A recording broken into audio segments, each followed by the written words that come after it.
Corona virus चीन से फैला, ये बात अब दुनिया समझ चुकी है। लेकिन चीन कोरोना पर एक के बाद एक झूठ बोल रहा है, दुनिया को बरगला रहा है। लेकिन उसके हर एक झूठ और हर झूठी कहानी का पर्दाफाश हो गया है।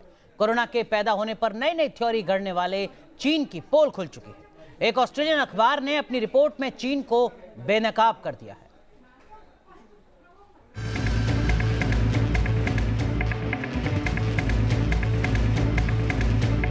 क्या चीन ने महामारी से पहले बना ली थी कोरोना वैक्सीन?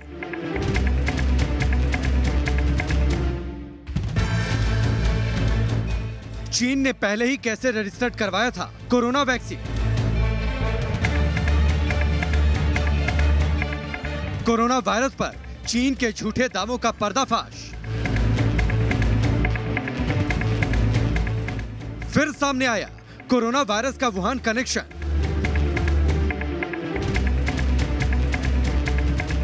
लैब में बैट वुमेन के साथ काम कर रही थी चीनी सेना।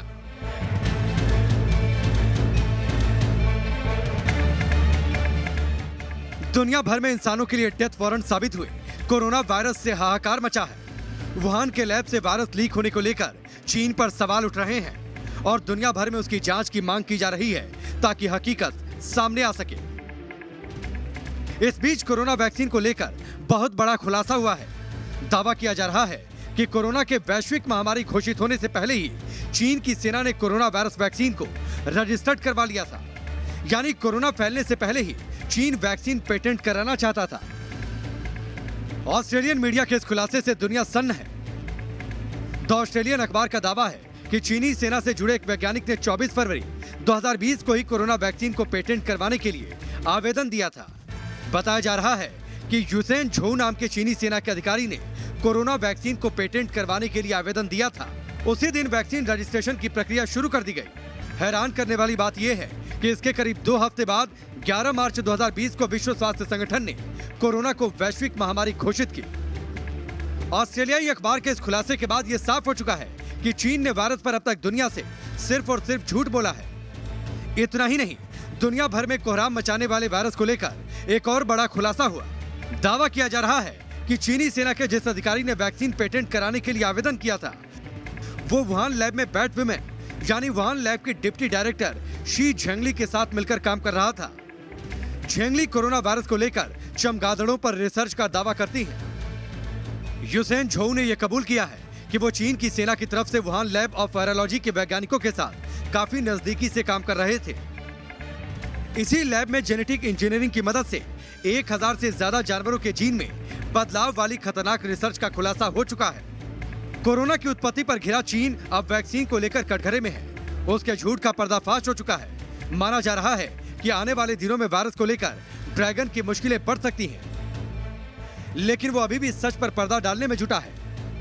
हालांकि वो चाहे जितनी भी कोशिशें कर ले, मानवता के खिलाफ किए गए सबसे बड़े साजिश का एक एक सच अब दुनिया के सामने आ चुका है। Team news nation.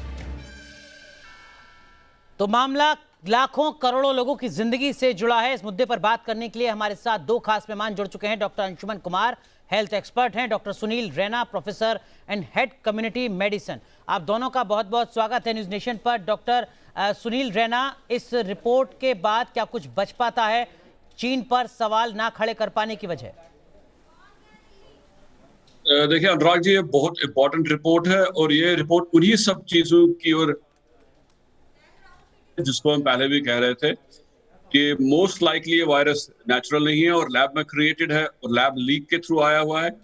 और दूसरा इंपॉर्टेंट चीज ये है कि इस चीज को छुपाने के लिए न सिर्फ चाइना रिस्पॉन्सिबल है बल्कि वो पूरा साइंटिफिक वर्ल्ड रिस्पॉन्सिबल है जिन्होंने ये नैरेटिव क्रिएट किया था कि ये नेचुरल वायरस है। अगर आपको याद है, जो ही ये वायरस फैला और जो ही इस वायरस को लेकर बीमारी फैली तो दुनिया में 2 मेजर पेपर्स पब्लिश हुए। एक लैंसेट से आया और एक नेचर के ही एक ग्रुप से आया और इन दोनों ने बहुत जल्दी, बहुत इमीडिएटली एक नतीजे पर आए कि ये नेचुरल वायरस है और उसी नेचुरल वायरस के नैरेटिव को दुनिया को भेजा या दुनिया को सेल किया और दुनिया ने इसको एक्सेप्ट किया। सो मैं मानूंगा दोनों गलत है। एक तो चाइना जो हमसे छुपा रहा है, प्लस वो साइंटिफिक कम्युनिटी जिसको इसको एक्सपोज करना चाहिए था, बहुत पहले करना चाहिए था, वो नहीं कर पाई। सो दोनों की गलती है। डॉक्टर अंशुमन, आप इस पूरी कम्युनिटी में WHO का नाम भी शामिल करना चाहेंगे?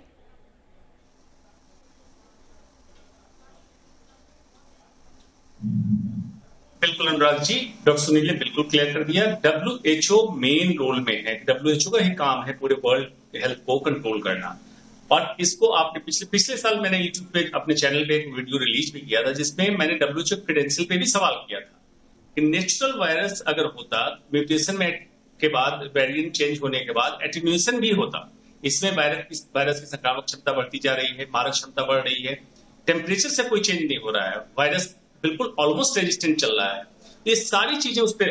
तो क्या किया WHO ने? पहली बात बैट से यूज ने की, फिर कहा ह्यूमन टू ह्यूमन ट्रांसमिशन नहीं है, बाद में कहा ह्यूमन टू ह्यूमन ट्रांसमिशन है। फिर जब टीम गठित की गई WHO के द्वारा, उसमें 17 चाइनीज साइंटिस्ट थे जिनको भेजा गया। तो हर समय WHO ने कोशिश की इसको जितना छुपा सको।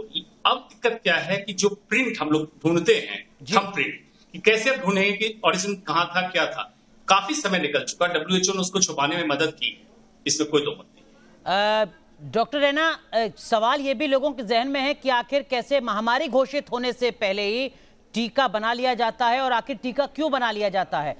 ये एक बड़ा सवाल है जो चीन की भूमिका को कटघरे में खड़ा कर रहा है। आप इत्तेफाक रखते हैं इस सवाल के साथ? हमको समझनी पड़ेगी कि जो ये कोरोना वायरस पर रिसर्च हो रही है, ये बहुत सालों से हो रही है, और इसमें सिर्फ चाइना नहीं इन्वॉल्व है। कोरोना वायरस की रिसर्च को लेकर और भी देश इन्वॉल्व है, और चाइना को कोरोना वायरस की रिसर्च में अग्रणी बनाने के लिए, फ्रंट लाइन बनाने के लिए बहुत देशों ने फंडिंग की है, बहुत देशों ने पैसा दिया हुआ है। अमेरिका उसमें बिग मेजर प्लेयर है जिन्होंने पैसा दिया है इनको रिसर्च करने में।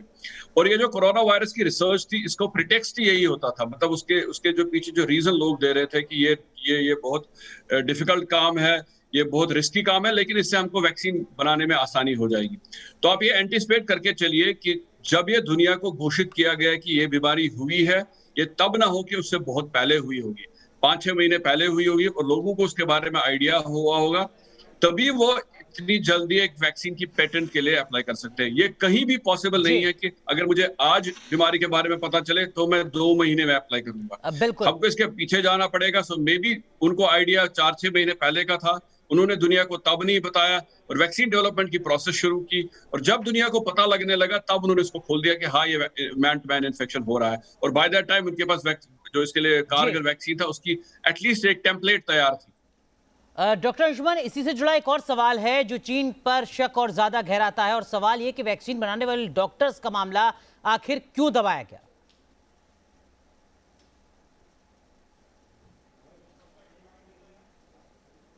जी, आपने देखा होगा टेस्टिंग किट कितनी फास्ट चाइना ने बनाई। तो ऐसा तो नहीं टेस्टिंग को ओवरनाइट आपने बना लिया, उसने पूरे वर्ल्ड को सप्लाई किया।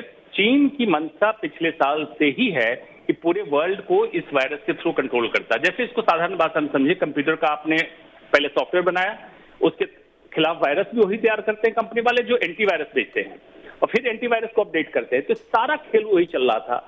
मेडिकल का सहारा इससे लिया गया कि इस पे कॉमन पब्लिक की नजर कम जाती है, यह समझना डिफिकल्ट होता है मेडिकल का, इसीलिए वायु वेपन का सहारा लिया गया अपने को सुपर पावर समझाने में। और इसमें बिल्कुल डॉक्टर सुनील जो कह रहे हैं, कई स्टेट मिले हुए हैं जो वर्ल्ड इकोनॉमी को रूल करते हैं। जी डॉक्टर रैना, कोरोना के खतरे को लेकर देरी से अलर्ट दिया गया, इसको लेकर भी चीन पर लगातार सवाल खड़े होते रहे हैं। आपको लगता है कि यह भी एक बड़ी वजह है जिसके चलते चीन को कटघरे में खड़ा किया जाना चाहिए? ये चीन को आपको 2 चीजों पे तो कटघरे में हमेशा खड़ा करना चाहिए। एक तो उन्होंने सच छुपाया, दूसरा जो वो दुनिया को नहीं बता रहे हैं वो ये है कि अगर उनके यहाँ ये पैंडेमिक कंट्रोल हुआ तो कैसे हुआ। या तो वो हमको बता दे कैसे किया आपने ये कंट्रोल, या तो वो ये बता दे कि हमारे पास नंबर्स ऐसे थे ही नहीं। सो उनको दोनों में से एक अकाउंट पे क्लियर होना पड़ेगा। या तो उनके पास इतने बीमार ही नहीं हुए क्योंकि उनके पास वैक्सीन बनी हुई थी ऑलरेडी, तो उन्होंने अपनी पॉपुलेशन को बचाया। अगर इतने लोग बीमार हुए तो उनको इतनी जल्दी, इतने छोटे टाइम में उन्होंने कैसे कंट्रोल किया। आप दुनिया को देख लें, दुनिया में वेव्स आए, डेथ्स हुई, लेकिन चाइना में कुछ भी नहीं हुआ। मार्च के एंड आते आते चाइना का कर्व सबसाइड हुआ, और उसके बाद आप देखिए कोई केसेस नहीं आ रहे हैं, मतलब इक्का दुक्का केसेस आ रहे हैं। तो ऐसा कैसे हो गया? अगर चाइना अपने आप को प्रूव करना चाहता है कि नहीं वो देश का, दुनिया का हितैषी है और उन्होंने अच्छा काम किया, तो हम बता दें कैसे किया, हम भी सीख ले, दुनिया भी सीख ले। तो ये एक चीज है जो दुनिया को शक के घेरे में डाल देती है। लेकिन डॉक्टर अंशुमन, कैसे हम चीन से सीखेंगे? वो चीन जो वुहान लैब की ईमानदारी से जांच तक कराने से बच रहा है और उसमें सफल भी हो रहा है अब तक। बिल्कुल बिल्कुल, चीन कभी हेल्प नहीं करेगा। पहले जो टीम गठित हुई उसमें 17 चीनी साइंटिस्ट इसलिए रखा गया। डॉक्टर टेड्रोस जो WHO के चीफ एंड डायरेक्टर जनरल हैं, उनकी पोजीशनिंग भी WHO में चीन के ही हेल्प से हुई है। और WHO चीफ बनने से पहले हेल्थ मिनिस्टर थे इथियोपिया के, तब भी इनके क्रेडेंशियल पे काफी शक किया गया था। बाद में भी जब भी कहा गया चीन को कोऑपरेट करो, चाहे तो कंटेनमेंट स्ट्रेटजी बताओ या वैक्सीनेशन स्ट्रेटजी बताओ, चीन ने कभी भी ओपन नहीं किया है इस चीज को। इससे साफ साफ जाहिर हो रहा है। लेकिन दिक्कत क्या है, हिंदुस्तान तो पिछले साल से कह रहा है।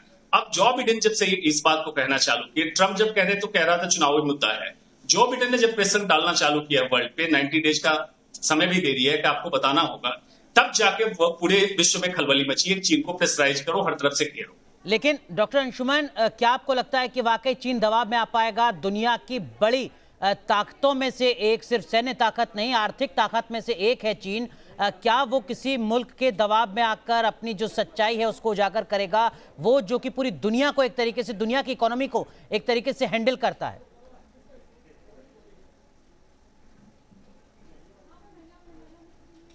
अनुराग जी, बहुत अहम सवाल आपने किया है। इंटरनेशनल लॉ जो है हमारा, वो इस तरह का बना हुआ है कि एग्जीक्यूशन उसका पावरफुल नहीं है। मतलब इंटरनेशनल एजेंसी ऐसी नहीं है जो एग्जीक्यूट कर दे। लॉ तो है, एक कंट्री या दो कंट्री के दबाव से चीन नहीं मानेगा, ये सच है। जैसे न्यूक्लियर समझौता हुआ वर्ल्ड का, उसी तरह बायोवेपन, केमिकल, इन सब का समझौता हो रखा है। लेकिन उसको बाईपास किया चीन ने। चीन ने खतरनाक टेस्टिंग की, खतरनाक ये किए। उसमें जब सारे मुल्क, स्ट्रॉन्गेस्ट कम्युनिटी, जिसमें यूरोपियन, जिसमें फ्रेंच, अमेरिकन, इंडिया भी आ जाए, सब मिलकर अगर दबाव डाले, तब जाके चीन पे कोई असर होगा। क्योंकि आप बाइकआउट करके एक दबाव डाल सकते हैं, लेकिन सिचुएशन उसने ऐसी कर ली है। 1974 से चीन ने अपना सारा चेंज किया था, आपके सारे सिस्टम में घुस गया है, इलेक्ट्रॉनिक्स से लेकर हर सिस्टम पे। आप बाइकआउट करेंगे तो कैसे करेंगे? जी डॉक्टर रैना, आप डॉक्टर अंशुमन के इस चिंता से इत्तेफाक रखते हैं? आपको लगता है कि चीन पर दबाव बनाना अपने आप में बहुत मुश्किल है? मतलब अगर एक कमजोर मुल्क होता तो शायद दुनिया की तमाम बड़ी ताकतें उस पर दबाव बनाती और जो सच है वो सामने ला पाने में सफल हो पाती। चीन के केस में शायद ऐसा कर पाना आसान नहीं है। मुझे लगता है हमको चीन को दबाव बनाने से बेटर स्ट्रेटेजी जो है हमारे पास वो है कि दुनिया की जो वायरोलॉजिस्ट की कम्युनिटी है, दुनिया में जो वायरसेस पे काम करते हैं, अगर वो फोर्थराइट हो, अगर वो सच को सामने लाना चाहते हैं, तो बहुत बड़ी बात नहीं है। ये बहुत क्लोज निट कम्युनिटी, आप देखिए दुनिया भर के वायरोलॉजिस्ट की जो कम्युनिटी है बहुत क्लोज निट है, और उनको एक आदमी को दूसरे आदमी के बारे में सब कुछ पता होता है। वो कैसे करते हैं, कहाँ चेंजेस की, कैसे मैनिपुलेशंस की। सो उनमें से कोई भी आदमी अगर चाहे तो वो सच को खोल सकता है और सच दुनिया के सामने आ सकता है। पर अनफॉर्चुनेट पार्ट है कि ये क्लोज निट कम्युनिटी कभी भी सच को आने में, मतलब उतने फॉरवर्ड नहीं आएंगे, सच को सामने नहीं लाना चाहेंगे। सो दैट इज वाई, इसलिए शायद जो डॉक्टर अंशुमन बोल रहे हैं कि हमको ऑल्टरनेटिव स्ट्रेटेजी अपनानी पड़ेगी, कि हमको चाइना पे दबाव डालना पड़ेगा। पर मैं फिर भी बोलूंगा कि अगर ये साइंटिफिक कम्युनिटी सामने आती है और इस वायरस के ऑरिजिन्स की बात करती है, साइंटिफिकली बात करती है, तब हमारे पास एक अच्छा थ्योरी होगा इन पे दबाव डालने के लिए। बिल्कुल, लेकिन डॉक्टर अंशुमन लगातार ये सवाल उठ रहा है कि ये एक बायोलॉजिकल वॉर की शुरुआत की है चीन ने। न्यूक्लियर वॉर से बहुत अलग होती है, बहुत ज्यादा खतरनाक होती है बायोलॉजिकल वॉर। क्या आप भी इस थ्योरी पर, क्या आप भी इस आशंका पर इत्तेफाक रखते हैं, और ये कितनी खतरनाक है सर?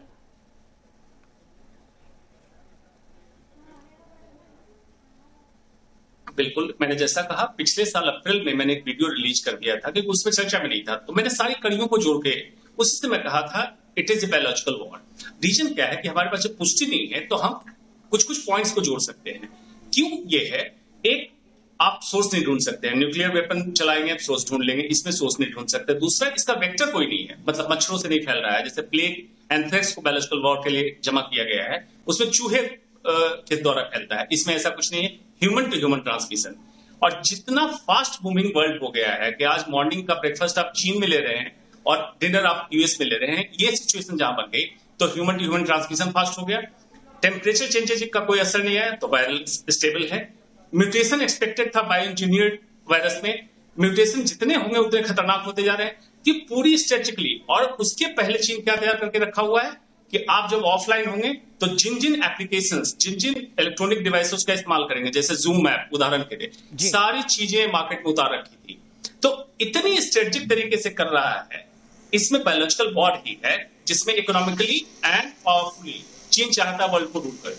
डॉक्टर रैना, 20 फरवरी 2020 जब एक तरीके से कोरोना की शुरुआत हो रही थी, उस वक्त ही अगर चीन वैक्सीन के लिए आवेदन कर देता है, यानी वैक्सीन पर काम करना शुरू कर देता है, बायोलॉजिकल वॉर की इस थ्योरी पर मोहर और ज्यादा लग जाती है।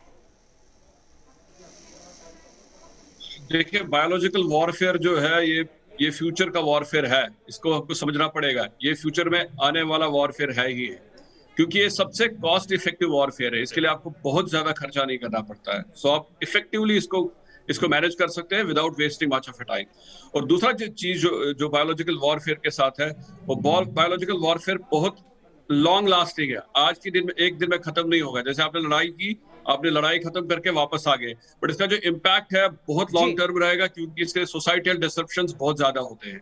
तो ये एक बहुत इफेक्टिव स्ट्रेटेजी है और हो सकता है इसको यूज कर रहे। डॉक्टर रैना, माफ कीजिएगा, मैं आपको रोक रहा हूं। डॉक्टर अंशुमन, अगर आप संक्षेप में दर्शकों को बता सकें कि हम हिंदुस्तान पॉलिसी के स्तर पर, पॉलिसी के इम्प्लीमेंटेशन के स्तर पर क्या कुछ तैयारी कर सकता है जिसकी अभी जरूरत है आने वाले वक्त में बायोलॉजिकल वॉर से निपटने के लिए?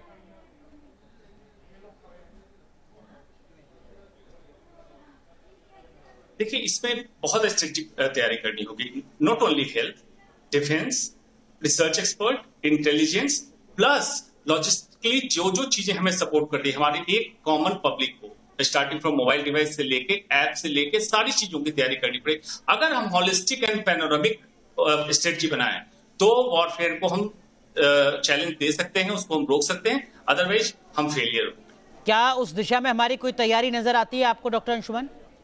क्या हमने सबक लिया है कोरोना की इस महामारी से?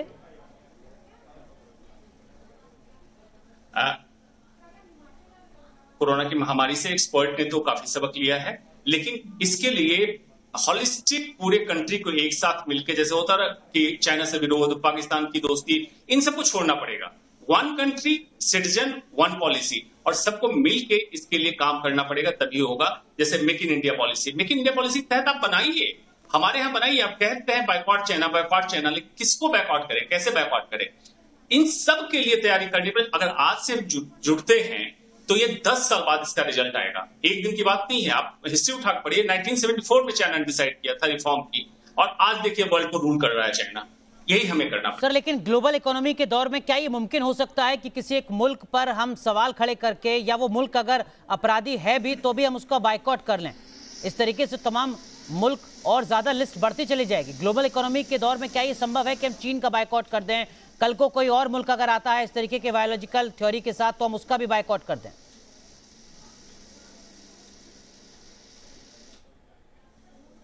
जी, इसीलिए मैंने कहा बायकॉट करना संभव नहीं है, अपने को एम्पावर करना संभव। हम जितने अपने आप को एम्पावर करेंगे और दुनिया हमारी तरफ देखेगी। अब उसमें भी आपको याद होगा जब हुआ था कि चीन को लोग बायकॉट कर रहे हैं, तो इंडिया एक बहुत अच्छा प्लेस बन। सारी फैक्ट्री कहाँ गई? मलेशिया, इंडोनेशिया, बैंकॉक, जहां वर्किंग कल्चर, वर्क बहुत अच्छा था, सिंगल विंडो क्लियरेंस थी, टैक्सेशन रिलीफ था। तो इंडिया को अगर करना पड़ेगा तो इसको एम्पावर करें, रादर देन हम बैकआउट के चक्कर में पड़े रहें। वो एक सोशल मीडिया ट्रेंडिंग बन के रह जाता है बैकआउट चाइना, वो पॉसिबल नहीं है। हमें एम्पावर करना है अपने आप को। तो आप कह रहे हैं कि दबाव बनाना बहुत जरूरी है, खुद को तैयार करना बहुत जरूरी है इस चुनौती से आने वाले वक्त में निपटने के लिए। बहुत बहुत शुक्रिया आप दोनों का जुड़ने के लिए और इस जरूरी मुद्दे पर अपनी बात रखने के लिए।